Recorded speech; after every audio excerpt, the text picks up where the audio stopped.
Bonjour à tous, ravi de vous retrouver sur canalturf.com. On va évoquer le programme de ce mercredi 6 novembre, notamment une nouvelle étape du Grand National du Trot 2019. Elle aura pour cadre l'hippodrome de Nantes. Voici ma sélection pour cette course qui servira de support au pari à la carte. J'ai placé en tête des protégés de Jean-Michel Bazir. Une nouvelle fois, le professionnel sartois est bien armé dans cette course. Avec le 14 Klingem, le cheval collectionne les victoires et les podiums depuis maintenant 3 ans. Il s'est hissé parmi les tout meilleurs trotteurs de l'Hexagone.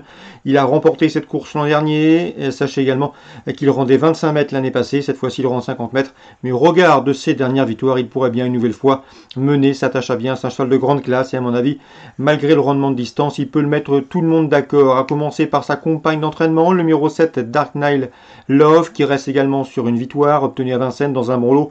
Elle est bien engagée au premier poteau, elle sera pieds nus, Alexandre Abrivard aux manettes. Bref, ici, elle doit pouvoir répéter. Attention également numéro 11, Dorgos de Guez, qui est toujours redoutable lorsqu'il court déféré des 4 pieds.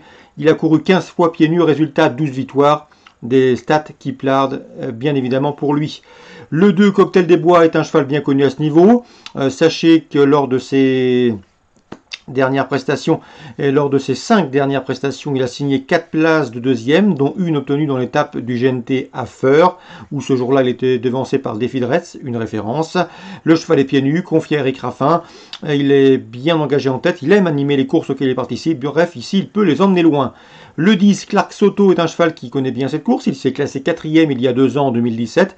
Et depuis, il a toujours brillé, puisqu'il a notamment remporté un groupe 3 cet été à Vincennes, où il devançait un certain Looking Superbe, qui a fait l'arrivée du Prix d'Amérique l'hiver dernier.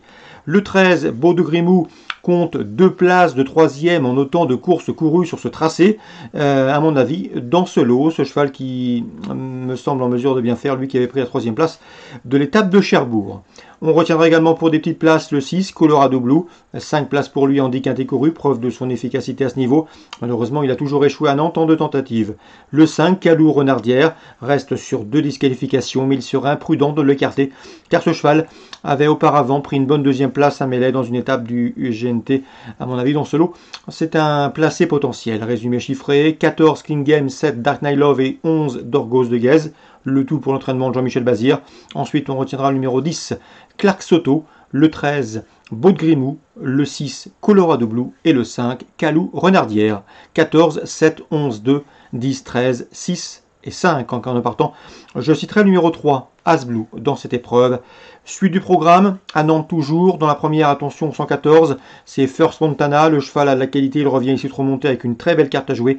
Je dois associer le 115, Faubourg, qui est confirmé et régulier au trot monté. Olivier Boudou nous a toujours dit le plus grand bien du 515 Fonjo du Guesclin, un cheval qui est capable de finir vite lorsqu'il bénéficie d'un bon parcours caché. Le cheval vaut un lot de ce genre et à mon avis dans ce lot, il faudra compter sérieusement avec lui. J'ai pu également m'entretenir avec l'entraîneur Vincent Seguin qui présente le 609 Escort Boy. Le cheval effectue une rentrée, il n'a pas couru depuis le mois de septembre, mais attention, le cheval court toujours bien sur sa fraîcheur, il est en forme, il sera pieds nus et selon son entraîneur, il ne faudrait pas trop surpris de le voir à l'arrivée. Je le positionnerai avec le 612 Égérie de Tramont qui a vraiment beaucoup d'atouts dans son jeu. Elle est régulière, c'est la plus riche du lot. Elle possède le meilleur chrono du peloton sur ce parcours et son entourage s'attache les services d'Éric Raffin. Ça fait beaucoup d'atouts. Le 711 Bloomer est un cheval de classe et il a suffisamment de moyens pour remporter cette course. Le bémol, c'est qu'il n'est pas à l'abri d'une incartade, mais à mon avis, s'il est sage, il doit pouvoir s'imposer. Donc on résume tout ça pour Nantes, mercredi 6 novembre, 114, 115, 515, 609, 612, 711. Chantilly, Réunion 2 dans la première, le 101 Zoc et le 102 Song of Light, qui retrouve un tracé sur lequel il a gagné cette année, dispose d'une belle chance théorique. On leur associera le 104 Ziveri, qui vient de trouver sa forme en se classant 2e sur la PSF de Deauville.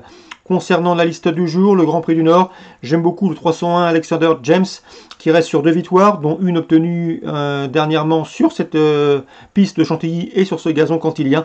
Le cheval passe de 18 à 2000, mais à mon avis, cela ne devrait pas être un handicap. Rallongement de distance également pour le 305 Mélicerte, que l'on a l'habitude de voir sur 500 mètres, qui a terminé 4e de groupe 2 au mois de juin, de groupe 3, au mois de juin, à mon avis, dans ce lot.